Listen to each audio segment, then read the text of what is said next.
Hi, I'm going to be reading Becoming Muhammad Ali by James Patterson and Kwame Alexander. Round 1. I remember everything. You probably would have too.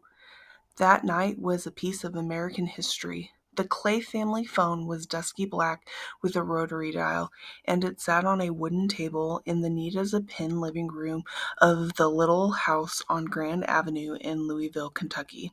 Some 20 of us were crammed like sardines into the room, waiting for that phone to ring. Waiting, waiting, waiting for Cassius to call home.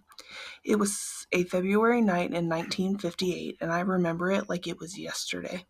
My best friend Cassius was 300 miles north of Chicago, and that night he was fighting for a championship in the Golden Gloves boxing tournament. Cassius wasn't a professional yet, just an amateur, tall but a little skinny and a lot raw. Only 16 years old, like me. I'm Lucius, by the way. Nice to meet you. You can call me Lucky. All my friends do. Cassius had already won plenty of bouts all over Kentucky, but the Chicago Golden Gloves were the big time. When he won there, and we all knew he would, it would be lights out. From now on, people everywhere would know the name Cassius Clay. And as we waited for the phone to ring, I remember that living room was so packed with family and friends and neighbors that we could hardly move.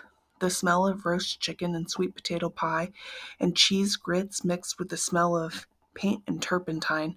Mr. Clay, Cassius's dad, who everyone called Cash, was a sign and billboard painter, and he kept his work supplies right there in the house. Mrs. Clay, somebody called out, when that boy of yours gets famous, he ought to buy you a bigger house. Oh, you know he will, she answered. Then she looked right at me. Isn't that right, Lucius?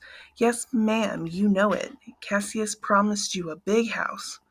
I remember that Mrs. Clay was too nervous to eat, but she wasn't too nervous to talk about how proud she was. My Cassius did everything early, she was saying to the group of ladies. He crawled early, talked early, walked on his toes like a dancer. All the ladies all laughed, as if they hadn't heard that story 100 times before.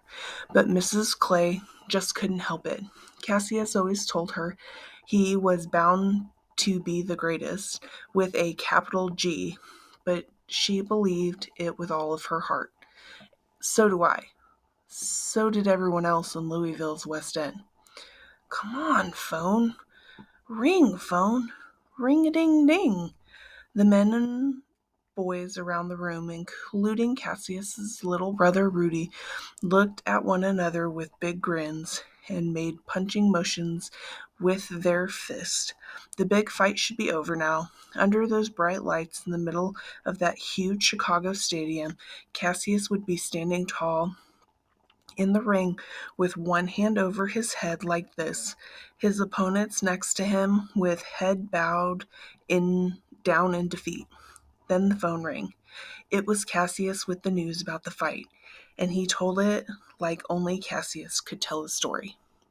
Before the fight, a reporter asked me if I thought I was as good as Joe Louis or Sugar Ray was at my age. And I told him I didn't think I'm as good, I'm better. Got more flow than Joe, more slay than Ray. I'm sweeter, stronger, and faster.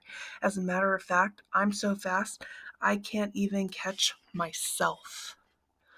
Cassius versus Alex Watt, February 24th, 1958. Here's how it all went down.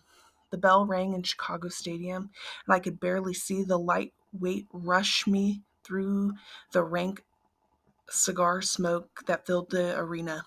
In the first round, he threw punches like pitches, fast and straight, striking air and striking out. So I played peekaboo in the second, sending quick jabs to his head. You ain't ready for Cassius, I whispered. Then I shook him up with a left and took him down hard in the third. He sure wasn't ready, but neither was I when I found out who I was fighting next. Cassius Clay versus Francis Truly. February 25th, 1958. Frank truly was a cowboy from Montana, meaner looking than an angry ox, with fists even meaner. They said he broke a guy's nose with a left jab, then smiled when the joker went tumbling out of the ring, blood splurting every which way. "I'm gonna lick you good, boss," he said, winking at me before the bell rang, and I believed that he would.